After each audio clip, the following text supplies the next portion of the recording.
Cześć, kupiłem ciekawą kamerę, mam nadzieję, że ciekawa się okaże. To jest kamera, która posiada dwa obiektywy i łączy obraz w taki super panoramiczny, który ma widok 180 stopni.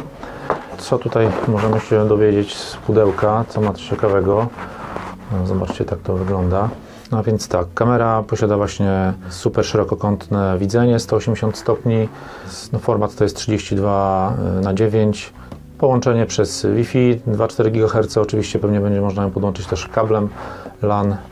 IP66, czyli jest wodoszczelna, pyłoszczelna. Face and Vehicle Recognition, czyli rozpoznaje twarze i pojazdy. Zobaczymy, czy to jest dostępne w aplikacji standardowej na smartfona, ale wydaje mi się, że to działa tylko w rejestratorach sieciowych. Testowałem jakiś taki rejestrator i tam właśnie była taka opcja, ale do tego są potrzebne specjalne kamery, które mają tą funkcję i one wtedy odfiltrowują twarze i pojazdy. Co tu jeszcze jest? Remote Operation. Pewnie chodzi o to, że można zdalnie sobie tam sterować tą kamerką. No, jest dwukierunkowa komunikacja audio, wykrywa człowieka, posiada doświetlenie światłem białym. To światło może się załączać na przykład po wykryciu ruchu albo po zmierzchu. Oczywiście też działa w podczerwieni. Prosta instalacja, co tam jeszcze? No okej, to zobaczmy, co tam mamy w środku. W środku jest instrukcja.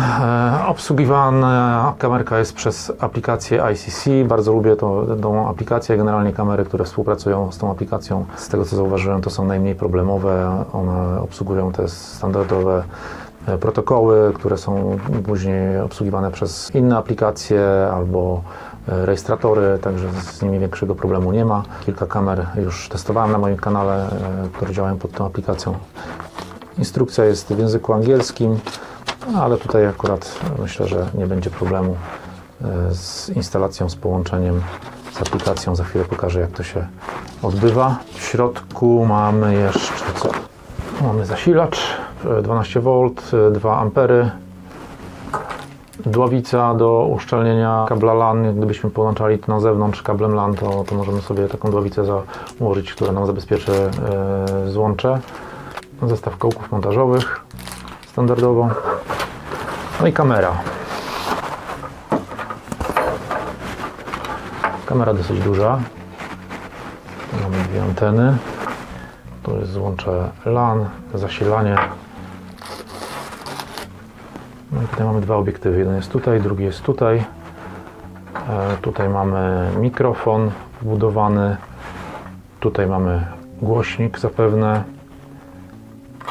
No tu mamy diody podświetlenia podczerwienią i światłem białym. Uchwyt. Możemy sobie łatwo tutaj tym regulować w każdym kierunku.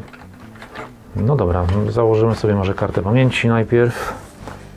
Tu jest gniazdo karty pamięci, także teraz sobie tam zamontujemy jakąś kartę. Tu jest przycisk reset, gdybyśmy musieli ją zresetować. Podłączymy ją teraz do zasilania i podłączymy ją do aplikacji. Połączymy ją z naszą siecią. Najpierw podłączymy sobie to kablem LAN. Wired network connected.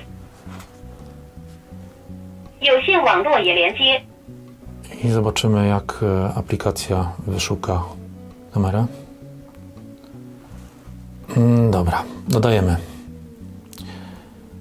Kamera Wi-Fi. Aha, tutaj nie musieliśmy nic robić, tylko od razu nam aplikacja znalazła urządzenie, jeżeli jesteśmy w tej samej sieci połączeni smartfonem do naszego routera i dodajemy.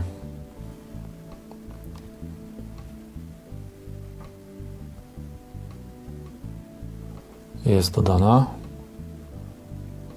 Teraz powinniśmy nadać jej hasło dostępu. No i mamy już z niej widok. Jeszcze pokażę Wam drugą opcję, jak podłączyć kamerę do Wi-Fi. Także zresetujemy sobie ją i jeszcze raz ją dodamy. I teraz sobie zrobimy reset. 有线网络已断开. Restore factory settings. Please don't power off. Teraz mamy kabel już odłączony LAN, podłączymy ją po prostu z naszym Wi-Fi. Ważne jest, że przy konfiguracji kamery nasz smartfon był połączony z tą samą siecią, oczywiście, do której dodajemy kamerę. System starting up. Wait deconfigured. Ok, jeżeli usłyszeliśmy ten komunikat, to możemy ją dodać. Kamera 开始 Wi-Fi. 快速配置。 Klikamy dalej. I lecimy dalej. Teraz wygeneruje tutaj nam aplikacja kod QR. Connecting. Please wait. Kamera żąda 请稍后。 odczytania kodu QR. O, już złapało. O, nawet. Connect to router successfully. I nadajemy jej hasło oczywiście na nowo. No i tu możemy sobie nadać jej jakąś nazwę albo wybrać z tych proponowanych.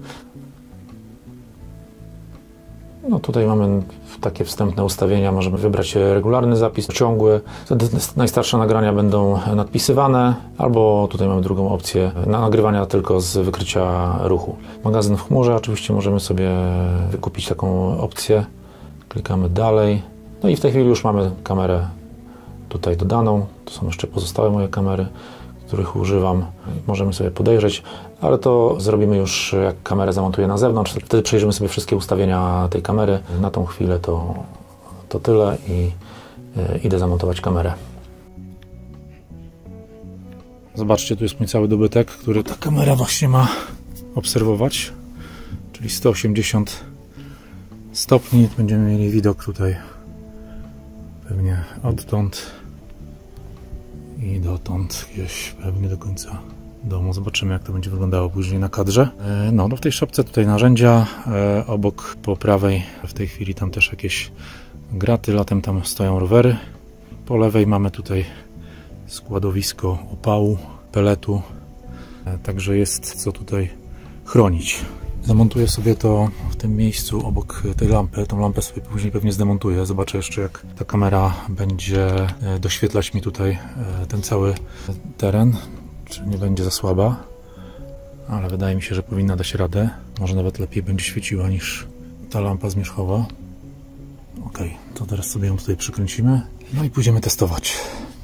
Dobra, podłączamy kamerę. Na razie jest to prowizorka. Później sobie zamienię tą lampę i kamera będzie mi tutaj doświetlać, a zasilanie właśnie wezmę sobie stąd. System starting up. Connect to router successfully. Kamera już się połączyła. Taki mamy widok. Dobra, idziemy testować funkcję. Kamera już jest zamontowana, także możemy sobie ją potestować. O, szybko się połączyła. Ja w tej chwili włączyłem światło białe, ale zrobimy tutaj na podwójną czułość światła. Czyli tak, tutaj w narożniku, tutaj na dole mamy tryb wyboru podświetlenia, czyli standardowo jest podwójna czujność. Jeżeli wykryje ruch, to zapala światło, także też mi na tym zależało, żeby pozbyć się lampy zmierzchowej. Po prostu kamera będzie pełniła dwie funkcje, będzie nagrywała i dodatkowo będzie mi podświetlała tam w nocy, jak będę musiał pójść po opał. Możemy włączyć białe światło na stałe po zmierzchu. O, bardzo ładnie nam podświetla. Wydaje mi się, że chyba lepiej niż tamta lampa zmierzchowa, która jest zamontowana. No, cały kadr można powiedzieć, te 180 stopni nam tutaj podświetla. Tak to wygląda. No, podświetlenie jest ładne. Fajnie widać punkty tych diod LED, które podświetlają. 1, 2, 3 i 4. Normalny to jest po prostu po zmierzchu jest obraz czarno-biały. O, przełączyło się w tryb czarno-biały. Czas oświetlenia, ile nas interesuje, ja sobie tu ustawię 120 sekund. I tutaj u góry mamy przełączenie w tryb pełnoekranowy. Tu możemy sobie przesuwać po prostu tym kadrem. Tutaj mamy teraz tak mikrofon, możemy coś powiedzieć. Jak mnie tam słychać? Halo, halo, jak mnie tam słychać? Jak mnie tam słychać? Halo, halo, jak mnie tam słychać? Raz, dwa, trzy, cztery, raz, dwa, trzy, cztery, próba mikrofonu. Raz, dwa, trzy, cztery, raz, dwa, trzy, cztery, próba mikrofonu. Tutaj włączamy nasłuch tego, co się dzieje dookoła. Słyszycie mnie wyraźnie?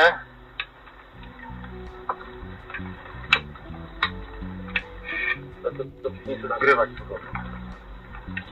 Tu możemy oczywiście zapisać sobie w pamięci smartfona aktualny widok, to co widzimy na podglądzie w postaci pliku wideo. To możemy sobie tam później odtworzyć. No, robimy zrzut ekranu, czyli tego kadru w danej chwili. Też zapisuje się w pamięci smartfona. Tu jest wybór jakości podglądu, Ultra HD albo SD. Nagranie w chmurze, no to oczywiście możemy wykupić sobie taką usługę.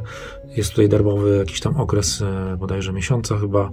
Jak się przedstawiają stawki za miesiąc, tutaj jest 10 centów, w zależności od jak długi chcemy mieć zapis tych nagrań w chmurze. No to taki tam pakiet, im dłuższy, tym droższy. No jest to wygodne w przypadku zniszczenia albo kradzieży kamery. Te nagrania pozostaną, nie będą tylko na karcie pamięci. Tu mamy przegląd nagrań na karcie tego, co się zapisało. Fajnie, bo tutaj na osi czasu mamy zaznaczone czerwone punkty, tam gdzie jest wykryty ruch. Bardzo jest to wygodne, ta aplikacja naprawdę świetnie się sprawuje. Tutaj możemy sobie odhaczyć ten znaczek regularnie i zostają nam tylko alarmy, także fajnie się przegląda jakieś zdarzenia, które zostały wykryte. Co tutaj jest? No to też ja jestem.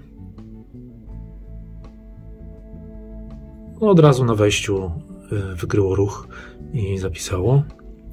Pokażę Wam jeszcze, jak ściągać nagrania tutaj z aplikacji, bo nie pokazywałem tego chyba w żadnym filmie. Wybierzemy sobie tutaj regularnie odhaczymy nagrania z samych alarmów. Także zobaczymy, jak to wygląda. Na przykład interesuje nas któreś tutaj ze zdarzeń, które się nagrało. Przytrzymujemy i możemy sobie wybierać tutaj dowolną ilość tych nagrań. No, załóżmy sobie, że wybieramy tą. Klikamy na dole tutaj download i już ściąga nam się to nagranie ze zdarzenia. Nagrania są zapisywane w formacie H265. To jest o wiele większa kompresja w porównaniu do H264, także tutaj te pliki mają niedużą wielkość dzięki temu i po prostu no, nie zajmują nam dużo miejsca. I zobaczymy, jak tutaj to wygląda. Ten szum, który tutaj się pojawia, którego słychać, no to jest głównie od wiatru. Dosyć mocno wieje. No, czyli tak to wygląda. Light alarm. Aha, no czyli to jest ustawienie tego oświetlenia, czyli jaka ma być czułość, żeby załączyło to światło białe po zmierzchu. Inteligentna czujność. Tutaj mamy wykrywanie kształtu człowieka. Pokaż trasę. Będzie oznaczało na nagraniach postać człowieka takim prostokątem fioletowym. Zazwyczaj tak to jest w tych kamerach. Ustawienia reguł. Linia alarmowa, czyli możemy sobie zaznaczyć jakąś linię, że po przekroczeniu której ten alarm będzie się załączał. Także tu możemy sobie to tam przestawiać, regulować. Obszar alarmowy możemy sobie zaznaczyć, czyli na przykład interesuje nam tylko jakiś fragment kadru, w którym wykrycie ruchu będzie nas alarmowało. No mnie interesuje to, żeby to z całego obszaru zbierało alarmy. Śledzenie. Zazwyczaj to jest w kamerach, które są obrotowe i ona po prostu się będzie obracać, ale tutaj no zobaczymy, załączymy i zobaczymy, co to po prostu zmieni tam, jeżeli wykryje ruch.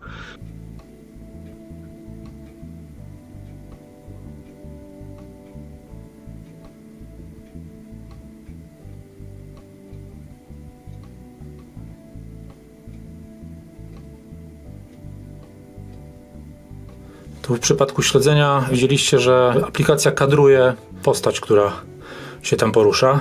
Także to jest takie w sumie mało użyteczne.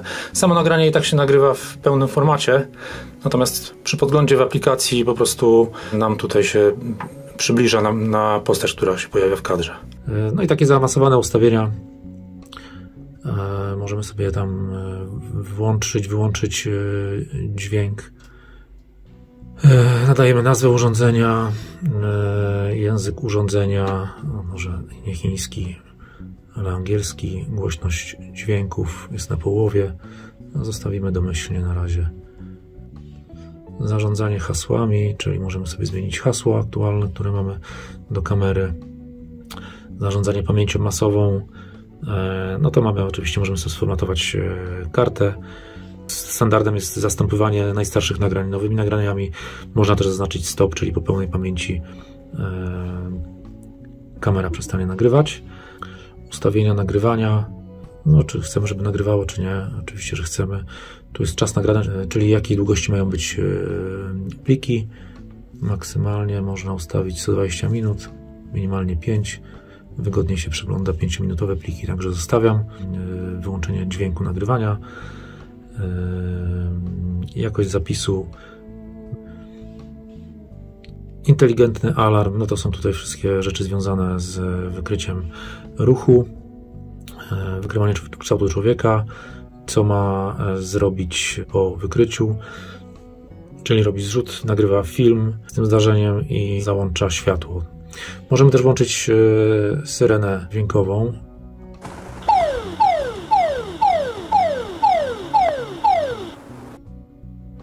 Możemy też sobie coś tutaj nagrać i wysłać. Proszę opuścić posesję. Można to sobie przesłać i wtedy kamera po wykryciu ruchu będzie coś takiego mówiła. No możemy to sobie tam wysłać, niech będzie. Proszę opuścić posesję.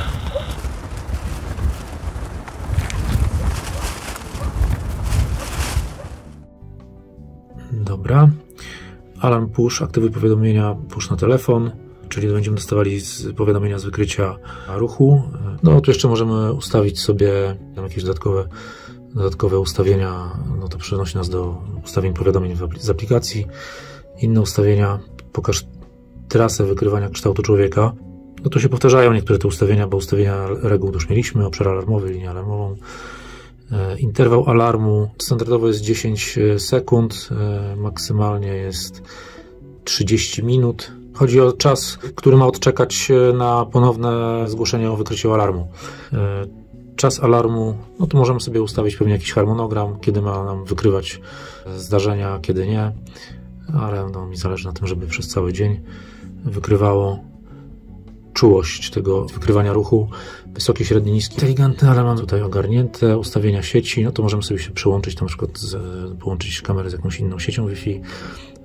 Możemy włączyć tryb hotspot, czyli to jest bezpośrednie połączenie z kamerą. Kamera tworzy sobie taką jakby podsieć wewnętrznie, jeżeli nie mamy dostępu do internetu, kamera nie jest połączona z routerem, to możemy wstawić ją w taki tryb, wtedy jak załóżmy podchodzimy do niej, bo to musimy być w zasięgu tej kamery. Możemy się połączyć naszym smartfonem bezpośrednio z nią. Natomiast jeżeli jesteśmy podłączeni do routera z internetem, no to mamy z dowolnego miejsca na świecie bezproblemowy dostęp do naszej kamery. Zaawansowane ustawienia, co my tutaj mamy? Tutaj nic nie ma. Informacja o urządzeniu. Jeżeli ktoś zainstaluje sobie aplikację ICC i przy dodawaniu wybierze opcję podłącz urządzenie z udostępnienia, to wtedy włącza mu się czytnik kodu QR i odczytuje sobie tutaj dane kamery łącznie z hasłem dostępu do tej kamery. Możemy przywrócić ustawienie fabryczne lub zestartować urządzenie, jeżeli coś tam z nim jest nie tak. No dobra, to mamy chyba wszystko z grubsza omówione. Fajna opcja. Zakup uważam za udany. Jak ktoś jest zainteresowany, to link wrzucam pod filmem. No teraz pokażę Wam takie surowe próbki nagrań. Może pod filmem umieszczę też link do takich surówek ściągniętych z karty pamięci. Zobaczycie sobie, jak to wygląda. Także miłego oglądania i do zobaczenia. Cześć!